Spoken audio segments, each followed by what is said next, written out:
আয়াত 10 ইন্নাল্লাযীনা ফাতানুল মুমিনিনা ওয়াল মুমিনাতি সুম্মা লাম ইয়াতুবু ফালাহুম আযাবু জাহান্নাম ওয়া লাহুম আযাবুল হারিক।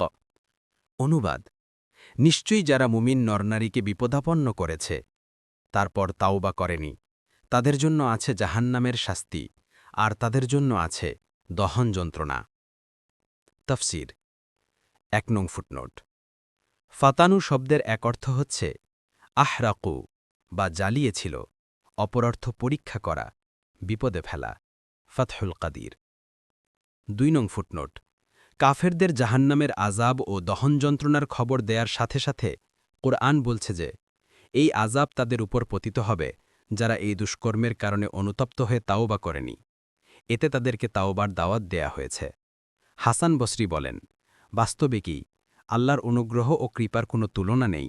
তারা তো আল্লাহ নেক বান্দাদেরকে জীবিত দগ্ধ করে তামাশা দেখছে। আল্লাহ তাআলা এর পরেও তাদেরকে তাওবা ও মাগফেরাতের দাওয়াত দিচ্ছেন।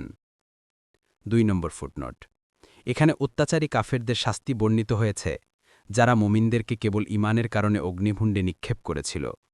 শাস্তি প্রসঙ্গে ২টি বিষয় উল্লেখ করা হয়েছে। ১.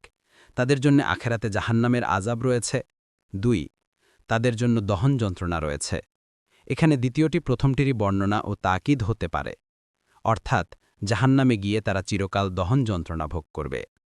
এটাও সম্ভবপর যে দ্বিতীয় বাক্যে দুনিয়ার শাস্তি বর্ণিত হয়েছে। প্রখ্যাত আলেম রবি ইবনে আনাস বলেন, মুমিনদেরকে অগ্নিতে নিক্ষেপ করার পর অগ্নি স্পর্শ করার পূর্বেই আল্লাহ তাআলা তাদের রূহ কবজ করে নেন। এভাবে তিনি তাদেরকে দহন যন্ত্রণা থেকে রক্ষা করেন। ফলে তাদের মৃতদেহই কেবল অগ্নিতে দগ্ধ হয়। অতপর এই অগ্নি আরও বেশি প্রজ্জ্বলিত হয়ে তার লেলিহান শিখা শহরে ছড়িয়ে পড়ে। ফলে যারা মুসলিমদের অগ্নিদগ্ধ হওয়ার তামাশা দেখছিল তারাও এই আগুনে পুরো ভস্ম হয়ে যায়। ফাতহুল কাদির।